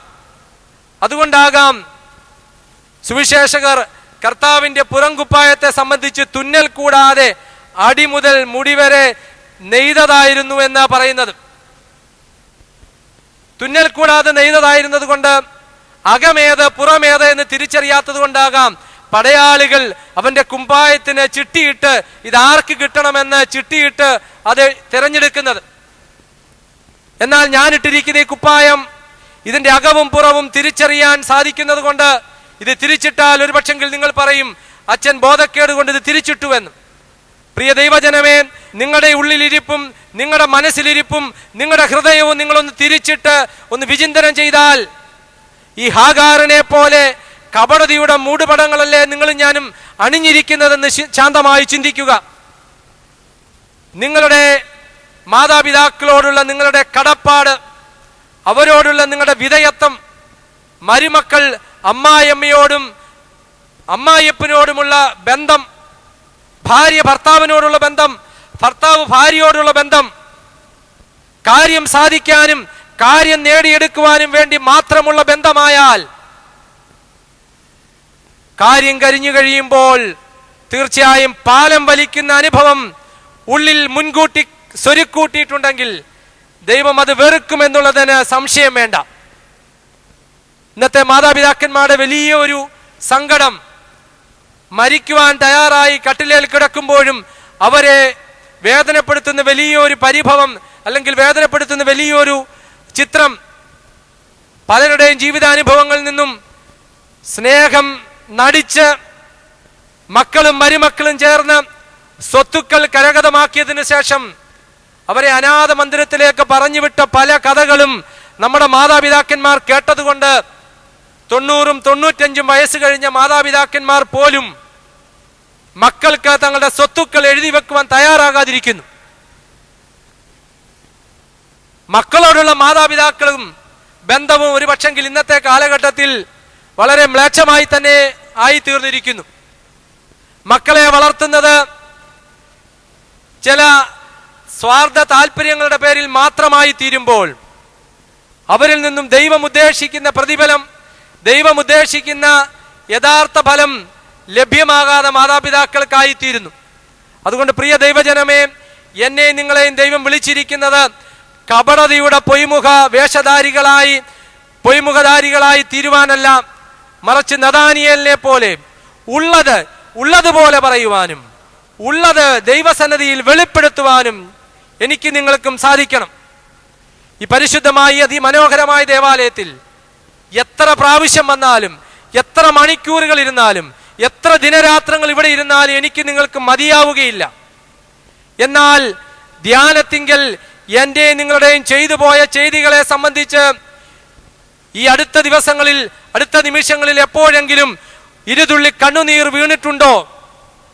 ഈ കപടതയുടെ പേരിൽ ഞാനും നിങ്ങളും സമൂഹ മധ്യത്തിൽ നടിച്ച ഭക്തിയുടെ പേരിൽ, ഉള്ളിൽ ഭക്തിയില്ലാതെ ഭക്തിയുടെ വേഷം ധരിച്ച് ജീവിച്ചതിന്റെ പേരിൽ, മാതാപിതാക്കളോട് സ്നേഹമുണ്ട് എന്ന് നടിച്ച് അവരോട് സ്നേഹം പ്രകടിപ്പിക്കാതെ ജീവിച്ചതിന്റെ പേരിൽ, മക്കളോടുള്ള കടപ്പാടുകൾ ജീവിതത്തിൽ കാത്തു സൂക്ഷിക്കാതെ ലഭിച്ച സ്വത്തുക്കൾ മുഴുവനും നശിപ്പിച്ചു കളഞ്ഞതിന്റെ പേരിൽ, ഭാര്യ ഭർത്താവിനോട് മോശമായ രീതിയിൽ സംസാരിച്ചതിന്റെയും ജീവിച്ചതിന്റെയും പേരിൽ, അങ്ങനെ ഞാനും നിങ്ങളും കപടവേഷധാരികളായി, പൊയ്മുഖധാരികളായി ഞാനും നിങ്ങളും ജീവിച്ചിട്ടുണ്ടെങ്കിൽ ഹാഗാറിനെ പോലെ കാര്യം സാധിക്കുന്നിടം വരെ വലിയ ദാസഭാവം പ്രകടിപ്പിച്ചതിന് ശേഷം യജമാനത്തിയുടെ ഭാവം പ്രകടിപ്പിക്കാതിരിപ്പാൻ എനിക്ക് നിങ്ങൾക്കും സാധ്യമാകണം.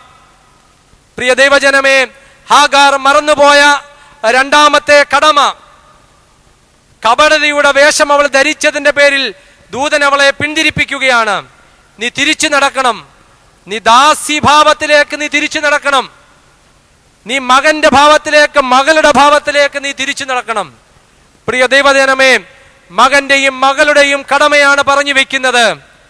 അപ്പന്റെ മുമ്പാകെ കപടതയും പേര് നീ വരരുത്. അപ്പന്റെ മുമ്പാകെ മുഴങ്കാലും അടക്കി കുംഭസാരത്തിനായി നീ വരുമ്പോൾ കപടതയുടെ വേഷം ധരിച്ച് നീ കടന്നു വരരുത്. നിന്നെയും എന്നെയും നന്നായി അറിയുന്ന ദൈവത്തിന്റെ സന്നിധിയിലേക്ക് നീ കടന്നു വരുമ്പോൾ, ഞാനൊന്നും ചെയ്തില്ല ദൈവമേ, ഞാൻ പരിശുദ്ധനാണ്, പരിശുദ്ധയായ എന്ന് പറയുവാൻ നിനക്കിടവരരുത്. ഞാൻ ഇന്നതിൽ പിഴച്ചുപോയി, ഇന്നതിലൊക്കെയും ഞാൻ പിഴച്ചുപോയി ദൈവമേ എന്ന് പറയുവാൻ തയ്യാറാകുമ്പോൾ ദൈവം നഥാനിയേലിനെ സ്നേഹിച്ചതുപോലെ എന്നെയും നിങ്ങളെയും സ്നേഹിക്കും എന്നുള്ളതിന് രണ്ടു പക്ഷമില്ലല്ലോ. ആയതുകൊണ്ട് മകന്റെ കടമകൾ, മകളുടെ ദൗത്യങ്ങൾ നിർവഹിപ്പാൻ എനിക്ക് നിങ്ങൾക്കും ഇടവരട്ടെ.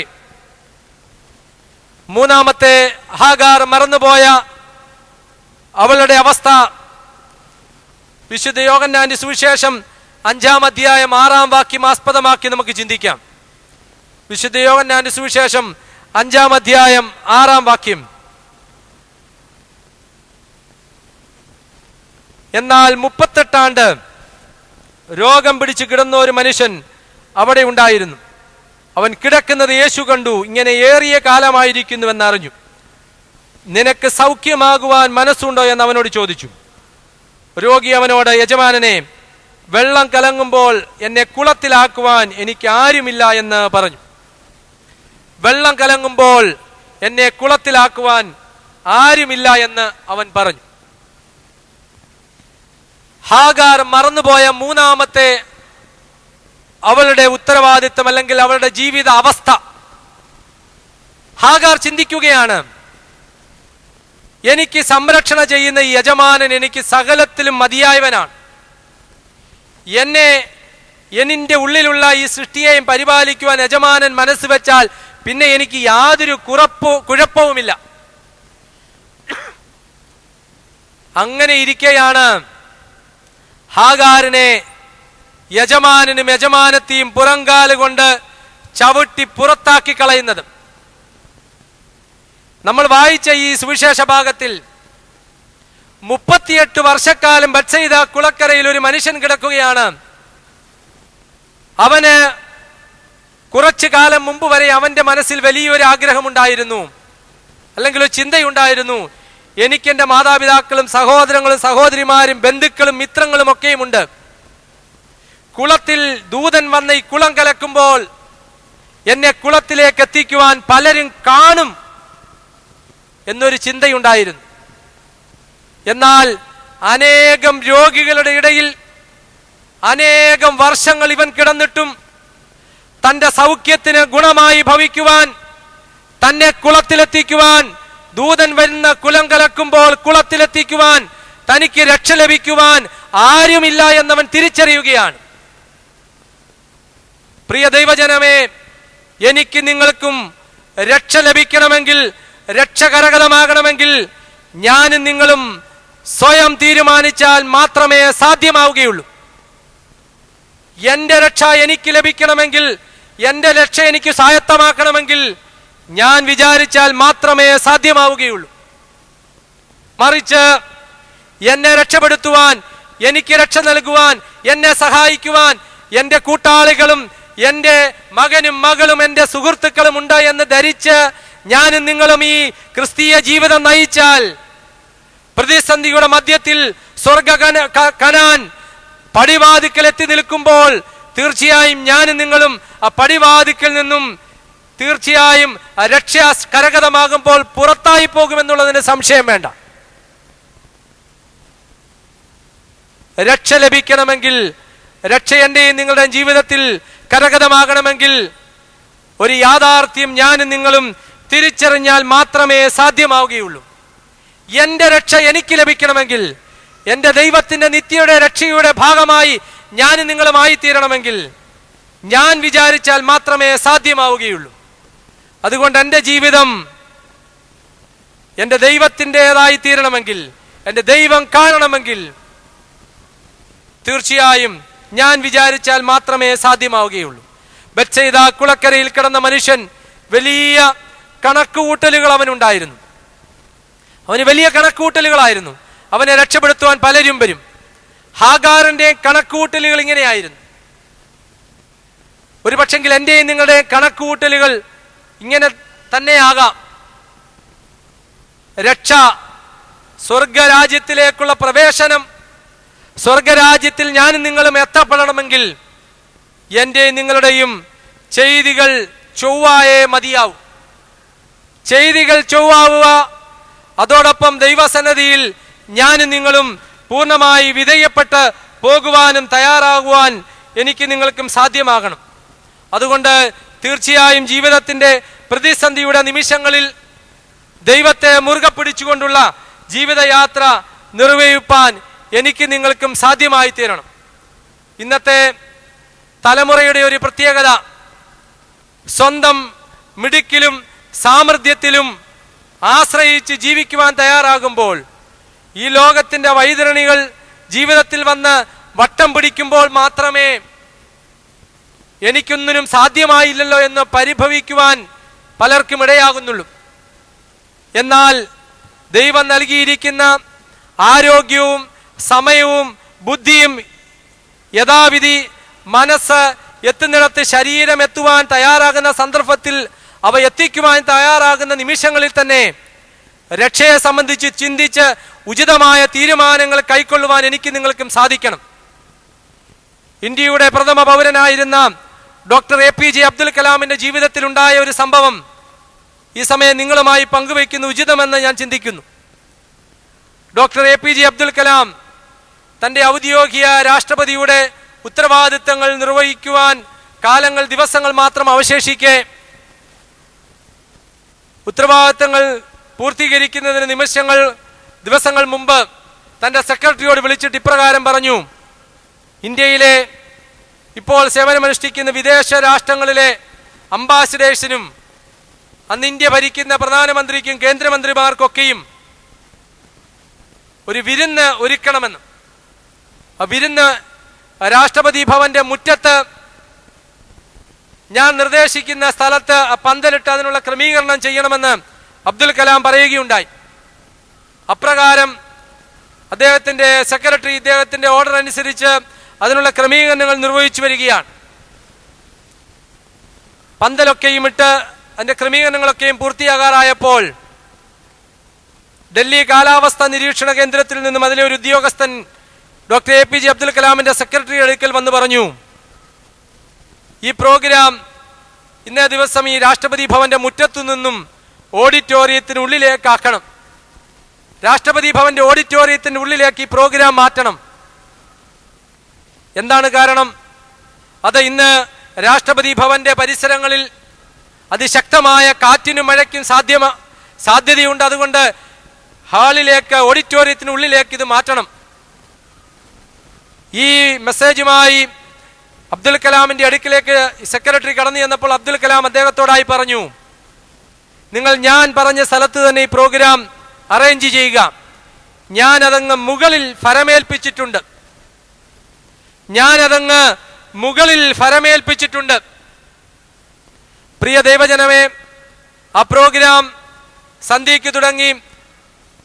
വലിയ അലോസരങ്ങളിൽ മറ്റ് ബുദ്ധിമുട്ടുകളൊന്നുമില്ലാതെ, മഴയുടെയും കാറ്റിൻ്റെയും ഒന്നും പ്രശ്നമില്ലാതെ പ്രോഗ്രാം ഇങ്ങനെ നടക്കുകയാണ്. അപ്പോൾ മുൻപ് വിളിച്ച ആൾ തന്നെ ഈ സെക്രട്ടറിയുടെ ഫോണിലേക്ക് വീണ്ടും വിളിച്ചിട്ട് അദ്ദേഹത്തോട് പറയുകയാണ്: അത്ഭുതമായിരിക്കുന്നു, രാഷ്ട്രപതി ഭവന്റെ പരിസരങ്ങൾ ഒഴിച്ച് മറ്റ് ഡൽഹിയുടെ മിക്ക പ്രദേശങ്ങളിലും അതിശക്തമായ കാറ്റും മഴയാണ്. രാഷ്ട്രപതി ഭവന്റെ പ്രദേശത്ത് മാത്രം കാറ്റും മഴയും ഇല്ല. അത്ഭുതമായിരിക്കുന്നു. അപ്പോഴാണ് സെക്രട്ടറി രാവിലെ അബ്ദുൽ കലാം പറഞ്ഞത്, ചിന്തിക്കുന്നത്, ഞാനതങ്ങ് മുകളിൽ ഫരമേൽപ്പിച്ചിട്ടുണ്ട് എന്ന്. പ്രിയ ദൈവജനമേ, ഞാനും നിങ്ങളും പലപ്പോഴും എൻ്റെയും നിങ്ങളുടെയും പിടിപാട് എവിടെയാണ് ഫരമേൽപ്പിക്കുന്നത്? എന്നെ എത്ര തിരുമേനിമാർക്കും അച്ഛന്മാർക്കും പോലീസ് ഉദ്യോഗസ്ഥർക്കും രാഷ്ട്രീയക്കാർക്കും അറിയാം എന്നതിൻ്റെ പേരിൽ എൻ്റെ പിടിപാട് അളക്കുവാൻ ഞാൻ ശ്രമിക്കുമ്പോൾ, എന്നെ ശ്രമിക്കുന്ന നിങ്ങളും ഓരോരുത്തരും നിങ്ങളുടെ ഓരോരുത്തരുടെയും പിടിപാട് അളക്കുവാൻ, നിങ്ങളുടെ ബന്ധുബലത്തിലും നിങ്ങളുടെ സ്നേഹിതരുടെ ബലത്തിലും അളക്കുവാൻ ശ്രമിക്കുമ്പോൾ, ഇന്ത്യയുടെ പ്രഥമ പൗരനായിരുന്ന അബ്ദുൽ കലാമിന്റെ പിടിപാട് എവിടെയാണെന്ന് ശാന്തമായി ചിന്തിക്കണം. അതങ്ങ് മുകളിൽ കൊടുത്തിരിക്കുകയാണ്. ബെത്സൈദ കുളക്കരയിൽ കിടന്നവന്റെ ജീവിതാവസ്ഥ അവൻ പരിശോധിച്ചപ്പോൾ അവൻ മനസ്സിലാക്കുകയാണ്: കർത്താവെ, ഞാൻ പലതിലും ഞാൻ ആശ്രയം വെച്ചിരുന്നു, എന്നാൽ അവരൊന്നും എനിക്ക് രക്ഷയായി, എൻ്റെ സഹായത്തിന് എല്ലായ്പ്പോഴും ഗുണമായി തീർന്നില്ല. അതുകൊണ്ട് എൻ്റെ സകല ആവശ്യങ്ങളും നിന്റെ സന്നിധിയിൽ ഞാൻ ഇറക്കി വെക്കുന്നു. എൻ്റെ സങ്കടങ്ങളും എൻ്റെ ആകുലതകളും ദൈവസന്നിധിയിൽ നമുക്ക് പരിപൂർണമായി ഇറക്കി വെക്കാം. ആരിലും ആശ്രയിക്കാതെ, എന്നെ നന്നായി അറിയുന്ന, ഞാൻ ആദ്യം പറഞ്ഞ സംഭവത്തിലെ ആ അപരിചിതനെ പോലെ ഉള്ള ഒരു ദൈവം എനിക്ക് നിങ്ങൾക്കുമായി തീരാതെ ഞാൻ എൻ്റെ ദൈവത്തെ നന്നായി അറിയുന്ന അനുഭവത്തിലേക്ക് എത്തിപ്പെടുവാൻ സാധിക്കണം. എൻ്റെ ദൈവത്തെ എനിക്ക് നന്നായി അറിയുവാൻ സാധിക്കണം. അവൻ എന്നെ അറിയുന്നത് പോലെ അവനെ ഞാനും അറിയുവാൻ സാധിക്കണം. ഹാഗാർ ചിന്തിക്കുകയാണ്, എനിക്ക് പലരുമുണ്ട്, പലരെയും എനിക്ക് സഹായത്തിന് കിട്ടുമെന്ന്. എന്നാൽ ആരും സഹായമില്ലാതായ സന്ദർഭത്തിൽ അവൾ തിരിച്ചറിയുകയാണ്, തമ്പുരാനെ നീ മാത്രമേ എനിക്ക് സഹായത്തിനുള്ളൂ. അതുകൊണ്ട് ആ ഒരു തിരിച്ചറിവിലേക്ക് എനിക്ക് നിങ്ങൾക്കും ഈ ദിവസത്തിലെ ധ്യാന മുഖാന്തരം എത്തപ്പെടുവാൻ സാധിക്കട്ടെ. അവസാനമായി ഹാഗാർ മറന്നുപോയ അല്ലെങ്കിൽ ഓർമ്മിപ്പിച്ച നാലാമത്തെ കടമ, ഞാൻ നിങ്ങളും അനുവർത്തിക്കേണ്ടുന്ന നാലാമത്തെ കടമ, വിശുദ്ധ ലൂക്കോസിന്റെ സുവിശേഷം 19-ാം അധ്യായം 5-ാം വാക്യം ആസ്പദമാക്കിയാകുന്നു.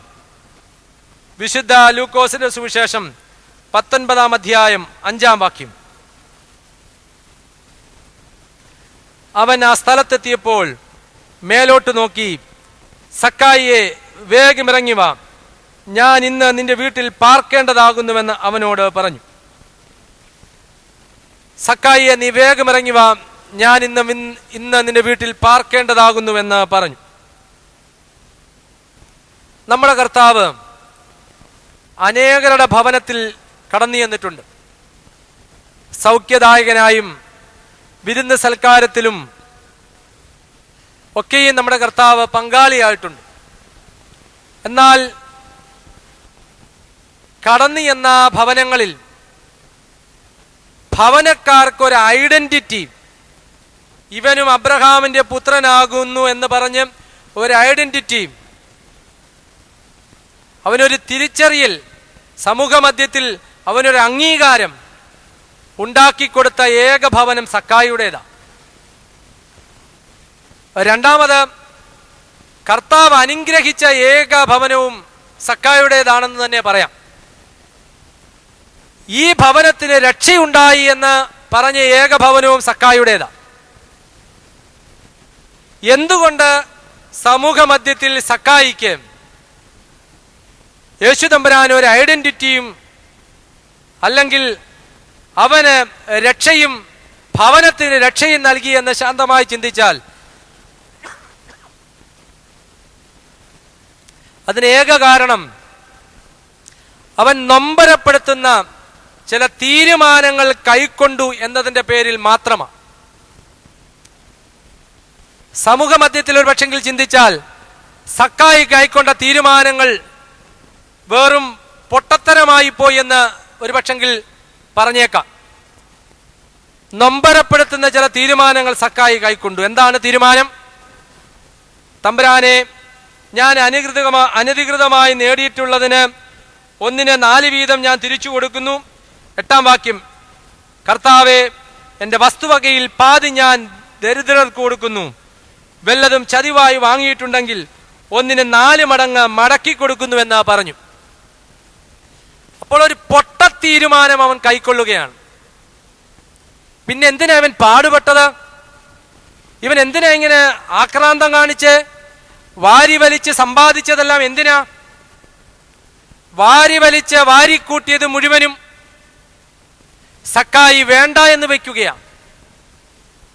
എനിക്ക് തോന്നുന്നു വേദപുസ്തകം ഉടനീളം പരിശോധിച്ചാൽ ധനത്തോട് മതി എന്ന് പറഞ്ഞ ഏക വ്യക്തി സക്കായി ആയിട്ട് നമുക്ക് കാണാൻ സാധിക്കും. ധനം എനിക്ക് മതി, തൃപ്തി അടയുവാൻ തയ്യാറാവുകയാണ്. ഇന്നത്തെ പത്രത്തിലുമുണ്ടല്ലോ, ഭണ്ഡാരത്തിൽ നിന്നും ശബരിമല ശ്രീ ശാസ്താവിന്റെ ഭണ്ഡാരത്തിൽ വിശ്വാസികൾ വിശ്വാസത്തോടെ ഇട്ട നാണയത്തുട്ടുകൾ ഏതു വിധേന അത് അപഹരിച്ചു എന്നത് എനിക്ക് ചിന്തിച്ചിട്ട് അത് കണ്ടെത്തുവാൻ അങ്ങനെ സാധിക്കുന്നുവെന്ന് ചിന്തിക്കാൻ സാധിക്കുന്നില്ല. അങ്ങനെ അപഹരിക്കുന്ന ധനം എങ്ങനെയെങ്കിലും കൂടുതലായി വാരിക്കൂട്ടുവാൻ വെമ്പൽ കൊണ്ട് ഓടുന്ന ഒരു സമൂഹത്തിൽ സക്കായി ഇവർക്കൊക്കെ ഒരു മാതൃകയാണ്. വാരിക്കൂട്ടിയതൊന്നും സ്വസ്ഥത തരുന്നില്ല എന്നവൻ കാണിക്കുകയാണ്. ഞാൻ ഓടി നടന്ന് സമ്പാദിച്ചത് മുഴുവനും എത്രമാത്രം ഞാൻ ആക്രാന്തത്തോടെ വാരിക്കൂട്ടുവാൻ ശ്രമിച്ചാലും എനിക്ക് ശാശ്വതമായി സമാധാനം അതിൽ നിന്ന് ലഭിക്കുന്നില്ല എന്ന് സക്കായി തിരിച്ചറിയുകയാണ്. പ്രിയ ദൈവജനമേ, ഒരു പക്ഷെങ്കിൽ ഹാഗാറിനും ഇങ്ങനെ ഒരു ആക്രാന്തം, ഒരു വാരിക്കൂട്ടാനുള്ള ഒരു വെമ്പലുണ്ടായി കാണാം. ഞാൻ പറഞ്ഞു വെച്ചു, അബ്രഹാം തിരുവചന പ്രകാരം ആ മേഖലയിലെ ഏറ്റവും വലിയ സമ്പത്തുള്ളവനായിരുന്നു. പക്ഷി മൃഗാദികളിലും എല്ലാം അബ്രഹാം ബഹുസമ്പന്നനായിരുന്നുവെന്ന് തിരുവചനം നമ്മെ പഠിപ്പിക്കുന്നു. ബഹുസമ്പത്തുള്ളവന്റെ ഭാര്യയായാൽ കിട്ടുന്ന പട്ടമഹർഷിയുടെ ഒരു സ്ഥാനം അവൾ സ്വപ്നം കണ്ടുകൂടായികയില്ല. യജമാനത്തിയുടെ ആ ഒരു സ്ഥാനം അപഹരിക്കുവാൻ ഹാഗാർ തയ്യാറാകുന്നതിന്റെ പിന്നിലുള്ള ചേതോവികാരവും ഒരു പക്ഷെങ്കിൽ ഇത് തന്നെയാകാം. നമ്മുടെ പൂർവ്വ മാതാപിതാക്കന്മാർ മുണ്ടു മുറുക്കി ഉടുത്ത് ചാണകം മെഴുകിയിരുന്ന തറയിൽ മണ്ണെണ്ണ വിളക്കിന്റെ അരണ്ട വെളിച്ചത്തിൽ അവര് എല്ലാ സന്ധികളിലും പാടിയിരുന്നു, ഇന്ന് പകൽ മുഴുവൻ കരുണയോടെ എന്നെ കാത്തു സൂക്ഷിച്ചവനെ എന്നും. സംതൃപ്തിയുടെ ഒരു സന്ധ്യാവന്ദനം. എന്നാൽ ഇന്ന് സംതൃപ്തി പോകട്ടെ, സന്ധ്യയുടെ നമസ്കാരം പോലും സംതൃപ്തിയോടെ പോട്ടെ, ദൈവസന്നിധിയിലുള്ള ഉത്തരവാദിത്തമാകുന്നുവെന്നുള്ള ബോധ്യം പോലും നഷ്ടപ്പെടുത്തി സന്ധ്യാ നമസ്കാരം പോലും നടത്താതെ പോകുന്ന അനേകം ക്രിസ്തീയ ഭവനങ്ങൾ നമ്മുടെ അറിവിൽ തന്നെ ഉണ്ടല്ലോ. എന്നാൽ ഇവിടെ വേദഭാഗം പഠിപ്പിക്കുന്ന യഥാർത്ഥത്തിലുള്ള തിരുവചന സത്യം, നീ ആക്രാന്തത്തോടെ വാരിക്കൂട്ടുന്നത് പലതും, നീ സ്വരുക്കൂട്ടിയ പലതും നിനക്ക് സ്വസ്ഥത തരുവാൻ കാരണമാകാതെ അത് നിനക്ക് ഇറിറ്റേഷൻ ഉണ്ടാക്കുമെന്നുള്ളത് തിരുവചനം നമ്മെ പഠിപ്പിക്കുകയാണ്. സക്കായിക്ക് വലിയ ഇറിറ്റേഷൻ, വലിയ അസ്വസ്ഥത ഉണ്ടാക്കുകയാണ്. കർത്താവെ, ഞാൻ ഉണ്ടാക്കിയ പലതും അനധികൃതമായിട്ടുള്ളതാണ്, ഇതുകൊണ്ടാകാം ഞാൻ ഈ അനുഭവിക്കുന്ന കഷ്ടനഷ്ടങ്ങൾ, ഈ പഴി, ഈ സങ്കടങ്ങളെന്ന് സക്കായി ചിന്തിച്ചുകൂടായികയില്ല. അതുകൊണ്ട് ശാന്തമായി ദൈവസന്നിധിയിൽ ഞാനും നിങ്ങളും ചിന്തിക്കണം, എനിക്ക് എൻ്റെ ദൈവം തരുന്ന, എൻ്റെ ദൈവം തിരുഹിതമാകുന്ന സമയത്ത് തരുന്നത് മതി, ഉള്ളതിൽ ഞാൻ സംതൃപ്തിയോടെ ജീവിക്കും. ആ ഒരു ബോധ്യതലം ഉണ്ടാക്കണം. അതിനു പകരം ആരെയും കബളിപ്പിച്ചും യാക്കോബിനെ പോലെ ജ്യേഷ്ഠാവകാശത്തിന്റെ പങ്ക് കവർന്നെടുത്തും, അപ്പനെ പോലെ വേദപുസ്തകത്തിലെ ആദ്യത്തെ മിമിക്രിക്കാരൻ എന്ന് വേണമെങ്കിൽ യാക്കോബിനെ നമുക്ക് വിശേഷിപ്പിക്കാമല്ലോ.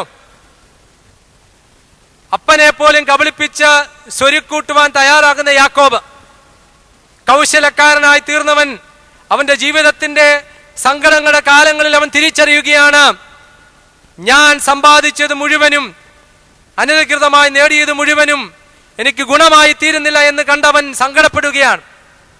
പ്രിയ ദൈവജനമേ, എനിക്ക് ലഭിച്ചതിൽ സംതൃപ്തിയോടെയുള്ള ജീവിതം നയിക്കുവാൻ സാധിക്കണമെങ്കിൽ ഞാൻ ആയിരിക്കുന്ന അവസ്ഥകളിൽ എൻ്റെ സ്വത്തുക്കൾ, എൻ്റെ അനുഗ്രഹങ്ങൾ ന്യായമായ മാർഗത്തിലൂടെ കരഗതമാക്കിയതായിരിക്കണം. കഴിഞ്ഞ ദിവസവും പേപ്പറിൽ കാണുകയുണ്ടായി, കോടിക്കണക്കിന് രൂപ ലോട്ടറി അടിച്ചവർ ഒരു സുപ്രഭാതത്തിൽ ലഭിക്കുന്ന തുകയിൽ മതിമറന്ന് ജീവിതം യഥാവിധി ദൈവസന്നിധിയിൽ വിധേയപ്പെട്ട് ജീവിക്കുന്നതിന് പകരം ദൈവസാന്നിധ്യ ബോധം നഷ്ടപ്പെടുത്തി ജീവിക്കുന്നതിന്റെ അനന്തരഫലമായി ജീവിതം തന്നെ ഇല്ലായ്മയാകുന്ന അവസ്ഥകൾ. അതുകൊണ്ട് എന്നെ ശ്രവിക്കുന്ന ദൈവജനമേ, ലഭിച്ചവയിൽ ദൈവം തന്ന ഇല്ലായ്മകളുടെയും വല്ലായ്മകളുടെയും മധ്യത്തിൽ എൻ്റെ വയറിന്, എൻ്റെ സന്തതിക്ക് ആവശ്യമായത് ദൈവം തരുമെന്നുള്ള നിത്യമായ പ്രത്യാശയിൽ ജീവിതം മുൻപോട്ട് നയിക്കാൻ തയ്യാറായാൽ, അവിടെ സംതൃപ്തിയുടെ ഒരു മനസ്സ് ഉണ്ടായിക്കണ്ടാൽ, ദൈവം എനിക്കും നിങ്ങൾക്കും ദൈവത്തിന്റെ പുസ്തകത്തിൽ ഒരു ഐഡന്റിറ്റി, ദൈവത്തിന്റെ പുസ്തകത്തിൽ എന്റെയും നിങ്ങളുടെ ഭവനം രക്ഷയുടെ ഭവനമായി വേർതിരിക്കപ്പെടും. സക്കായിയുടെ ഭവനം രക്ഷയുടെ ഭവനമായി വേർതിരിക്കപ്പെട്ടു. സക്കായിക്ക് ഒരു ഐഡന്റിറ്റി സമൂഹത്തിൽ ഉണ്ടായി കിട്ടി.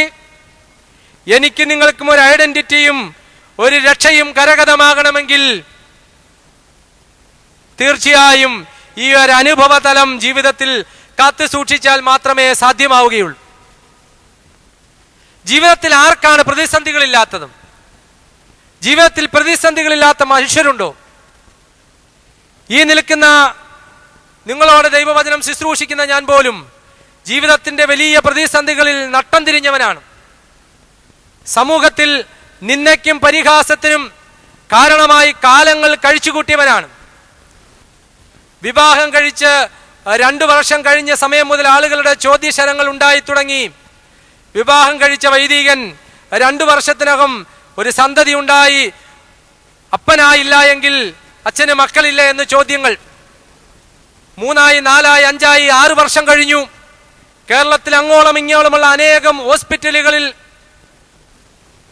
വിവിധ ചികിത്സകൾക്ക് പോയി.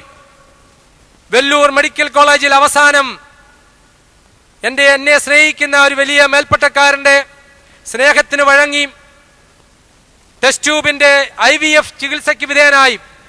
എൻ്റെ ഭാര്യ IVF ചികിത്സയ്ക്ക് വിധേയായി. 2 കുഞ്ഞുങ്ങളെ അവൾ ഗർഭം ധരിച്ചു. അപ്രകാരം 7-ാം മാസം അവൾ ഗർഭിണിയായി തുടരുകയാണ്. 7-ാം മാസം തുടങ്ങി 6 ദിവസങ്ങൾ പിന്നിട്ടപ്പോൾ നാട്ടിൽ ഞാൻ ശുശ്രൂഷ അനുഷ്ഠിക്കുന്ന ദേവാലയത്തിൽ ഞായറാഴ്ച ദിവസത്തെ സർവീസിന് വേണ്ടി നാട്ടിൽ വന്ന സമയത്ത് ശനിയാഴ്ച ദിവസം വെല്ലൂർ ഹോസ്പിറ്റലിലെ ഡോക്ടർ ഏലിയാമ്മയുടെ ഫോൺ കോൾ എനിക്കുണ്ടായി. കൊച്ചമ്മ വേദനയായി ലേബർ റൂമിൽ അഡ്മിറ്റ് ചെയ്തിരിക്കുന്നു, ഉടനെ അച്ഛൻ തിരിച്ചു വരണം. ഞാൻ ചെന്നപ്പോൾ എനിക്ക് കിട്ടുന്ന മെസ്സേജ്, ഈ രാവിലെ 2 കുഞ്ഞുങ്ങളെയും അവൾ പ്രസവിച്ചു. 2 ആൺകുഞ്ഞുങ്ങളായിരുന്നു. മരിച്ചാണ് കുഞ്ഞുങ്ങൾ പുറത്തേക്ക് വന്നത്. അവരെ ഞങ്ങൾ ഇവിടെ തന്നെ മറവു ചെയ്തു എന്ന് പറയുകയുണ്ടായി. ലക്ഷക്കണക്കിന് രൂപ IVF ചികിത്സയ്ക്ക് മുടക്കിയ എനിക്ക് ഒരുപക്ഷെങ്കിൽ ലോകപ്രകാരം ചിന്തിക്കുമ്പോൾ ഇനിയും അടുത്ത സ്റ്റെപ്പ് എന്താ എന്ന്, ലോകപ്രകാരം ചിന്തിക്കുമ്പോൾ അടുത്ത നടപടി എന്താ എന്ന് ലോകത്തോട് പറയുവാൻ സാധ്യമാകാതെ വരുന്ന സന്ദർഭം. അങ്ങനെ ഞങ്ങൾ ഭവനത്തിലേക്ക് മടങ്ങി വന്നു. വാര്യാപുരം സെന്റ് ഗ്രിഗോറിയസ് ഇടവകയുടെ കൂദാശയ്ക്ക് പരിശുദ്ധ കാതോലിക്ക ബസേലിയോസ് പൗലോസ് ദിദിയൻ കാതോലിക്ക ബാബ തിരുമനസ്സുകൊണ്ട് ദേവാലയത്തിലേക്ക് എഴുന്നള്ളിയ സമയത്ത് ഞങ്ങളുടെ ഭദ്രാസന സെക്രട്ടറി അച്ഛൻ ടൈറ്റസ് ജോർജ് അച്ഛൻ പറഞ്ഞു, അച്ഛൻ ഇങ്ങനെ വലിയ സങ്കടത്തിൽ കഴിഞ്ഞുകൂടുകയാണ്. ഈ ദേവാലയമൊക്കെയും പണിത് കൂദാശ ചെയ്യുവാൻ അച്ഛൻ ഓടി നടക്കുന്നതിനിടയിൽ ഇങ്ങനെ ഒരു സങ്കടം അച്ഛന്റെ മനസ്സിലുണ്ട്. 6 വർഷം കഴിഞ്ഞു, മക്കളില്ല അച്ഛന്. പരിശുദ്ധ കാതോലിക്ക ബാബ തിരുമനസ്സുകൊണ്ട് മുറിയിലേക്ക് എന്നെ വിളിച്ചു കയറ്റിയിട്ട് എന്നെ ആശ്ലേഷിച്ചിട്ട് പറഞ്ഞു, പരിശുദ്ധ പരിമല തിരുമേനയുടെ നാമമഹത്വത്തിനു വേണ്ടി അച്ഛൻ ഒരു ദേവാലയം പണിതുവെങ്കിൽ 6 മാസത്തിനകം വൈദ്യന്മാർക്ക് അസാധ്യമായത് ദൈവത്താൽ സാധ്യമാകും മകനെ എന്ന് പറഞ്ഞ് എന്നെ ആശ്ലേഷിച്ച് എൻ്റെ ഭാര്യയെയും എന്നെയും ഭവനത്തിലേക്ക് മടക്കി അയച്ചു. ലക്ഷക്കണക്കിന് രൂപ വിവിധ ഹോസ്പിറ്റലുകളിലായി ഞങ്ങൾ ചെലവഴിച്ചു. അനേകരുടെ ആശ്വാസ വാക്കുകൾ മുൻപും അതിനുശേഷവും കേട്ടിട്ടുണ്ടെങ്കിലും ഈ ആശ്വാസ വാക്ക് എന്നെ വല്ലാതെ ആകർഷിച്ചു. പരിശുദ്ധ പരിമല തിരുമേനയുടെയും ഗിവറീസ് സഹദായുടെയും ഒരിക്കലും നിലച്ചു പോകാത്ത ദൈവസന്നദ്ധിയിലുള്ള മധ്യസ്ഥതയുടെ പിൻബലത്തിൽ ഞാനും എൻ്റെ ഭാര്യയും തുടർന്നുള്ള നാളുകളിൽ കാലം ചെയ്ത ഇവാനിയോസ് തിരുമനസിന്റെ നിർദ്ദേശാനുസരണം കൊന്ത ചൊല്ലി പ്രാർത്ഥിച്ചു. കൃത്യം 3 മാസം കഴിഞ്ഞ് ഞങ്ങൾ ടെസ്റ്റ് ചെയ്തപ്പോൾ മരുന്നിന്റെ യാതൊരുവിധമായ പിൻബലവുമില്ലാതെ 10 പൈസയുടെ പോലും മരുന്നിന്റെ പിൻബലത്തിലല്ലാതെ വൈദ്യന്മാർക്ക് അസാധ്യമായത് ദൈവത്താൽ സാധ്യമായ സന്തോഷം നിങ്ങളുമായി പങ്കുവയ്ക്കുമ്പോൾ തീർച്ചയായും ദൈവം മുകളിൽ ഇരിക്കുന്നുണ്ട്. ആ ദൈവത്തിന്റെ സന്നദ്ധിയിൽ ഫലമേൽപ്പിച്ചു കഴിഞ്ഞാൽ അവൻ കാര്യങ്ങളെ സാധ്യമാക്കി തരുമെന്ന് തീർച്ചയായും എനിക്ക് നിങ്ങൾക്കും സമൂഹത്തോട് പറയുവാൻ കടമയും ദൗത്യമുള്ളവരാണ്. ജീവിതത്തിൽ ഞാനും നിങ്ങളും അഭിമുഖീകരിക്കുന്ന പ്രതിസന്ധികൾ എങ്ങനെ തരണം ചെയ്തുവെന്ന് മുൻകാല അനുഭവങ്ങളിൽ ഞാനും നിങ്ങളും ഒന്ന് വിചിന്തനം ചെയ്യുമ്പോൾ എങ്ങനെ സാധ്യമായി എന്നൊരു പക്ഷെങ്കിൽ ചിന്തിച്ചു പോയേക്കാം. ജീവിതത്തിന്റെ പ്രതിസന്ധികൾ ജീവിതത്തിൽ മുൻകാലങ്ങളിൽ ഉണ്ടായപ്പോൾ എന്തുമാത്രം പ്രതിസന്ധികൾ ജീവിതത്തിൽ തിരമാലകൾ പോലെ ആർത്തടിച്ച് മുൻപിലേക്ക് കടന്നു വന്നപ്പോഴും ദൈവം രക്ഷയായി അരികിലുണ്ടായിരുന്നു. അവൻ നമ്മെ മാറോട് ചേർത്ത് തന്റെ കൈവളയിൽ നമ്മെ വഹിച്ചത് കൊണ്ടല്ലേ ഞാനും നിങ്ങളും രക്ഷപ്പെട്ടത് എന്ന് തിരിച്ചറിയുവാൻ എൻ്റെ നിങ്ങളുടെ ജീവിതാനുഭവങ്ങൾ പാഠമായി നിലനിൽക്കണം. ബുദ്ധൻ തന്റെ പ്രിയ ശിഷ്യനായ സരീപുത്തനോടൊത്ത് യാത്ര ചെയ്യുകയാണ്. സരീപുത്തനോടൊത്ത് യാത്ര ചെയ്യുന്ന ബുദ്ധൻ യാത്രയുടെ മധ്യത്തിൽ ക്ഷീണിതനായി വിശ്രമിക്കാനിരുന്ന ബുദ്ധൻ തന്റെ പ്രിയ ശിഷ്യൻ സരീപുത്രനോട് പറഞ്ഞു, അല്ലയോ മകനെ, എനിക്ക് ദാഹിക്കുന്നു, നീ എനിക്ക് കുറച്ച് വെള്ളം കൊണ്ടുവന്ന് തരണം. അവൻ വെള്ളവുമായി എടുക്കുവാൻ വേണ്ടി കാട്ടിലൂടെ സഞ്ചരിക്കുന്നവർ വിവിധ അരുവികളുടെ സമീപത്തേക്ക് ചെന്നു.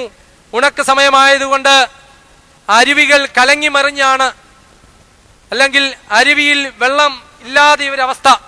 പല അരുവികളുടെ സമീപത്തേക്ക് ചെന്നെങ്കിലും അരുവിയൊക്കെയും വറ്റിക്കിടക്കുകയാണ്.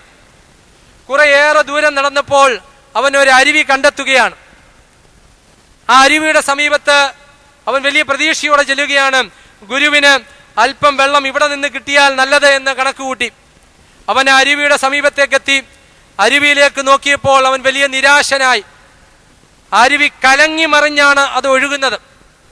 കലങ്ങി മറിഞ്ഞൊഴുകുന്ന അരുവി അവനെ നിരാശനാക്കി. അവൻ തിരികെ ബുദ്ധന്റെ അരികിലേക്ക് വന്നിട്ട് പറയുകയാണ്, അല്ലയോ മഹാത്മാവേ, അങ്ങയ്ക്ക് തരുവാൻ ശുദ്ധമായതും നിർമ്മലമായതുമായ വെള്ളം ഈ കാട്ടിൽ എനിക്ക് ലഭ്യമായില്ല. ഞാനൊരു അരുവിയുടെ സമീപത്തെത്തിയപ്പോൾ അത് കലങ്ങി മറിഞ്ഞാണ് ഒഴുകുന്നത്. ബുദ്ധൻ പറയുകയാണ്, അല്ലയോ മകനെ, നീ എന്തിനാ ഭാരപ്പെടുന്നു? നീ കാത്തിരിക്കുക.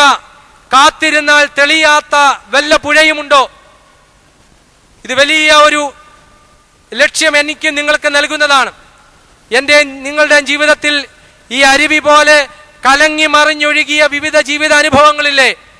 ജീവിതത്തിൽ അടുത്ത നിമിഷം എങ്ങനെ അഭിമുഖീകരിക്കുമെന്ന് പതറിപ്പോയ നിമിഷങ്ങളിൽ ദൈവം കൂടെയുള്ളത് കൊണ്ട് കലങ്ങി മറിഞ്ഞൊഴുകിയ ജീവിത അനുഭവങ്ങൾ ശാന്തമായി, നിർമ്മലമായി, സ്വസ്ഥമായ അനുഭവ ജീവിതതലം പ്രദാനം ചെയ്തില്ലേ? അതുകൊണ്ട് ദൈവത്തിൽ ശരണപ്പെടുക. ആ പരിശുദ്ധന്റെ മധ്യസ്ഥത എനിക്ക് നിങ്ങൾക്കും ജീവിത അവസാനം വരെ ലഭ്യമാകുമെന്നുള്ള ബോധ്യത്തിൽ ജീവിതത്തിന്റെ വൈതരണികളെ മുകളിലിരിക്കുന്നവരെ ഭരമേൽപ്പിച്ച് ജീവിതയാത്ര മുൻപോട്ട് നയിക്കുവാൻ തയ്യാറാവുക. സക്കായിയെ പോലെ ജീവിതത്തിൽ ചിലത് വേണ്ട എന്ന് വെക്കുമ്പോൾ, ചില വാങ്ങിക്കൂട്ടലുകൾ, ചില ആക്രാന്തങ്ങൾ, ചില താല്പര്യങ്ങൾ വേണ്ട എന്ന് വെക്കുമ്പോൾ എനിക്ക് നിങ്ങൾക്കും ശാന്തതയും സ്വസ്ഥതയും കൈവരുമെന്നുള്ളതിന് സംശയം വേണ്ട. ഈ ഹാഗാറിന്റെ ജീവിതം ഒരു തിരിച്ചു നടപ്പിന് ദൈവം ഒരു തിരിച്ചു നടപ്പിന് വിധേയനാക്കിയത് മുഖാന്തരം നിറവേറുമായി മരണത്തിനെ അഭിമുഖീകരിച്ച ഹാഗാർ പിന്നീട് എത്തപ്പെടുന്നത് ഒരു മകന്റെ അമ്മയായി. അവന്റെ വളർച്ചയിൽ അമ്മയുടെ സ്ഥാനം യഥാവിധി നിർവഹിച്ച് അവനെ വളർത്തി വലുതാക്കി. ഉൽപ്പത്തിയുടെ പുസ്തകം 21 അധ്യായം 21 വാക്യത്തിൽ അവസാനമായി ഹാഗാറിനെ കാണുന്നത് തന്റെ പ്രിയ മകന് ഒരു മരുമകളെ സമ്പാദിക്കുന്നത് വരെ ഹാഗാറിനെ ദൈവം വഴി നടത്തുകയാണ്. ഹാഗാറിന്റെ ജീവിതത്തിൽ തിന്മ പ്രവർത്തികൾ ഉണ്ടായിട്ടുണ്ട്. നന്മയുടെ ചില മുകുളങ്ങളും നമ്മൾ കണ്ടെത്തുവാൻ ശ്രമിക്കുകയുണ്ടായി. നിങ്ങളുടെ ജീവിതത്തിൽ തിന്മയുടെ മുകുളങ്ങൾ ഉണ്ടെങ്കിൽ അവയെ നുള്ളിക്കളയുവാനും നന്മയുടെ മുകുളങ്ങളെ അങ്കുരിപ്പിക്കുവാനും ജീവിതത്തിൽ സാധ്യമായി തീരട്ടെ എന്നുള്ള പ്രാർത്ഥനയോടെ തിരുവചന ശുശ്രൂഷ ഇവിടെ അവസാനിപ്പിക്കുകയാണ്. 4 കാര്യങ്ങൾ വളരെ ചുരുക്കമായി നമ്മൾ ഒത്തുചേർന്ന ദൈവസന്നിധിയിൽ പങ്കുവയ്ക്കുവാൻ ദൈവം ഇടയാക്കിയല്ലോ. ആ ദൈവസാന്നിധ്യം ഓർത്ത് നമുക്ക് ദൈവത്തെ മഹത്വപ്പെടുത്താം. മകനായി മകളായി ദൈവം വിളിച്ചിരിക്കുമ്പോൾ ദൈവത്തിന്റെ വാക്കുകൾ തിരുഹിതത്തിന് അനുസൃതമായി നമ്മുടെ കാതുകളെ കൂർപ്പിച്ച് മൗനമായി ദൈവസന്നിധിയിൽ നിമിഷങ്ങൾ ചെലവഴിച്ച് യജമാനനെ അനുസരിക്കുവാൻ തയ്യാറാവുക. രണ്ടാമതായി നന്ദികേട് കാണിക്കാതെ കപടതയുടെ വേഷധാരികളായി തീരാതെ ഞാനും നിങ്ങളും ജീവിക്കുക. മൂന്നാമതായി ദൈവമല്ലാതെ എനിക്ക് മറ്റാരും ഈ ഭൂമിയിൽ ആശ്രയമില്ല എന്ന് കണ്ട് ദൈവത്തിൽ മാത്രം പരിപൂർണമായി ശരണപ്പെടുക. നാലാമതായി നൊമ്പരപ്പെടുത്തുന്ന ചില തീരുമാനങ്ങൾ കൈക്കൊണ്ട് ദൈവസന്നിധിയിൽ നമ്മെ തന്നെ വിധേയപ്പെടുത്തി ചിലതിനോട് വേണ്ട എന്നും ചിലതിനെ ദൈവസന്നിധിയിൽ വേണ്ട എന്ന് വെച്ച് ദൈവസന്നിധിയിൽ യോഗ്യമായി ജീവിപ്പാനും ദൈവത്തിന്റെ പരിശുദ്ധാത്മാവ് സഹായിക്കട്ടെ. എത്ര ഇരുന്നാലും എത്ര ധ്യാനിച്ചാലും ഈ പരിശുദ്ധന്റെ പാദപീഠത്തിൽ മതിവരാതിരിക്കുന്ന ദൈവജനമേ, തുടർന്നുള്ള ജീവിതയാത്രയിലും ഈ പരിശുദ്ധന്റെ ജീവിത സാന്നിധ്യം നിങ്ങളുടെ ജീവിതത്തിൽ സൗരഭ്യമായി പരക്കട്ടെ. മലങ്കരയുടെ പരിമളമായ പരിശുദ്ധ പരിമള തിരുമേനിയുടെ പരിമളം നിങ്ങളുടെ ജീവിതത്തിന്റെ ഓരോ നിമിഷങ്ങളിലും പരിമളമായി തീരട്ടെ എന്ന് ആശംസിച്ചുകൊണ്ട് ഇപ്രകാരം ഒരു വേദി ഒരുക്കി തന്ന ഏറ്റവും വന്യനായ ഔഗ്യറമ്പാച്ചനോടുള്ള നന്ദി സ്നേഹവും പ്രകടിപ്പിച്ചുകൊണ്ട് എന്റെ വാക്കുകൾ ചുരുക്കുന്നു. ദൈവം നമ്മെ ഏവരെയും അനുഗ്രഹിക്കട്ടെ.